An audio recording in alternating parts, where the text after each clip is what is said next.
Hi friends, आज हम आधुनिक भारत के इतिहास के एक बहुत ही महत्वपूर्ण टॉपिक का नाम है हमारे भारत परिषद अधिनियम 1909 के बारे में काफी डिटेल से चर्चा करेंगे। आप हमारे साथ बने रहिए ताकि आपको इसके बारे में जानकारी हो सके। तो शुरुआत करते हैं आज का टॉपिक। टॉपिक का नाम है इंडियन काउंसिल एक्ट 1909 या भारत परिषद अधिनियम 1909। तो भारत परिषद अधिनियम, जिसे लोकप्रिय रूप से किस नाम से जाना जाता है, मॉर्ले मिंटो सुधार, इस नाम से जाना जाता है। बात करें इसकी, तो ब्रिटिश भारत के संवैधानिक इतिहास में एक बहुत ही बड़े महत्वपूर्ण मील के पत्थर के रूप में इसे माना गया है। बात करें इसका नाम भारत के उस समय के राज्य सचिव लॉर्ड मॉर्ले और भारत के वायसराय लॉर्ड मिंटो के नाम से रखा गया था।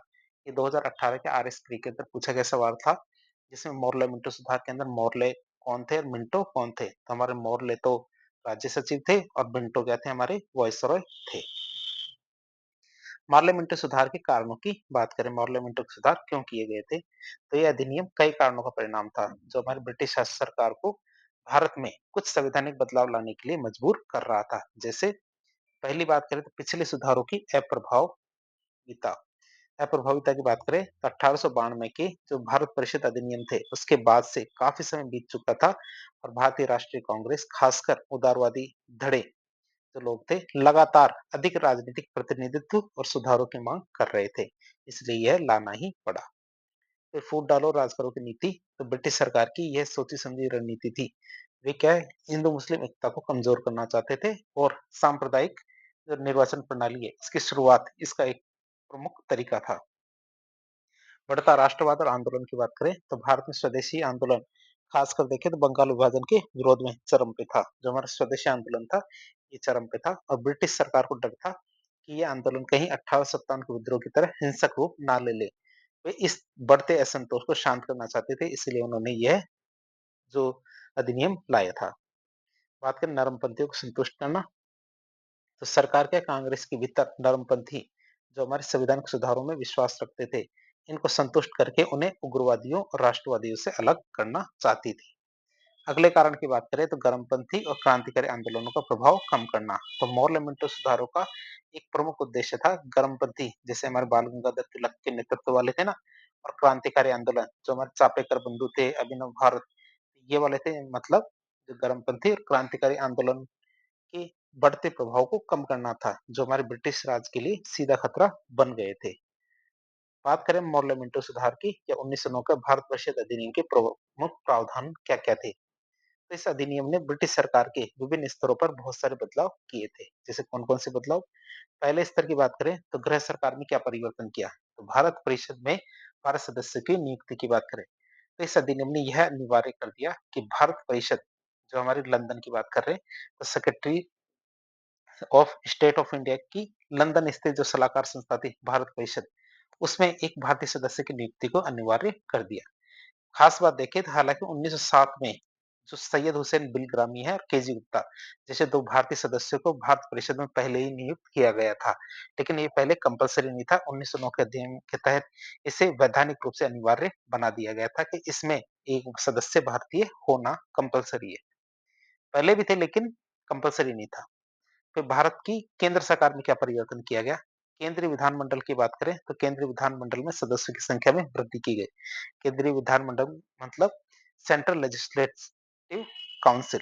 तो केंद्रीय विधानमंडल में सदस्यों की संख्या 16 से बढ़ाकर कितनी कर दी गई, 69 कर दी गई। इन 69 सदस्यों में से 9 तो स्थायी सदस्य जो क्या होंगे, एक तो गवर्नर जनरल होगा और 8 उसके परिषद के सदस्य होंगे।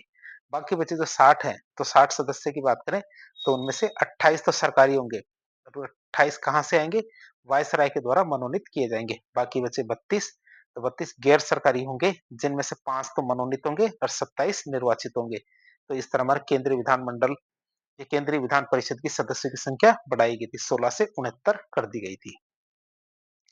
बात करें विधान परिषद के सदस्यों के अधिकार की, तो सदस्यों को पूरक प्रश्न मतलब जो सप्लीमेंट्री क्वेश्चन है वो पूछने का अधिकार दे दिया गया था।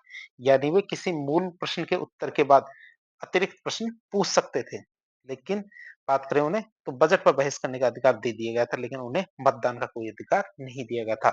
बजट पे वो बहस तो कर सकते थे, लेकिन बजट पर मतदान नहीं कर सकते थे। हालांकि वो कुछ संवेदनशील विषय जैसे हमारे विदेशी मामले, देशी रियासतें, रेलवे, रण, ब्याज से संबंधित प्रश्न नहीं पूछ सकते थे।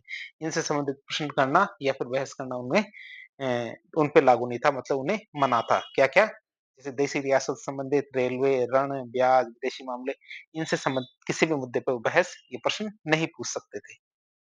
बात करें मुसलमानों को पृथक निर्वाचन की, तो यह अधिनियम का इस अधिनियम का सबसे विवादास्पद और दूरगामी प्रभाव था क्या? मुसलमानों का पृथक निर्वाचन।